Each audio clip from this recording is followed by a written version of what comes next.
জনগণের দ্বারে দ্বারে গিয়েছিলেন এবং মানুষ জনগণের ভোট দিয়েছিল এবং বঙ্গবন্ধু সেদিনকে একক নেতায় পরিণত হয়েছিলেন এবং সেই বঙ্গবন্ধু শুধু বাংলার মানুষের অধিকার ফিরিয়ে দেন নাই, একটি স্বাধীন সার্বভৌমত্ব একটি দেশ দিয়ে গেছেন। স্বাধীনতার কথাটি আমাদের সঙ্গে তিনি মিশিয়ে দিয়েছেন, আমাদেরকে স্বাধীনতার শব্দটি তিনি উপহার দিয়েছেন।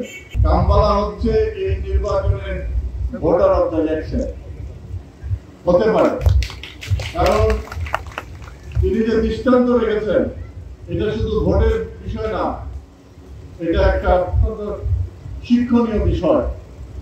একটি ভোট একটা জাতির ভাগ্য পরিবর্তন করে দিতে পারে, একটি ভোট একটি দেশকে উন্নয়নের শিখরে নিয়ে যেতে পারে, একটি ভোট একটি এলাকাকে জাগরিত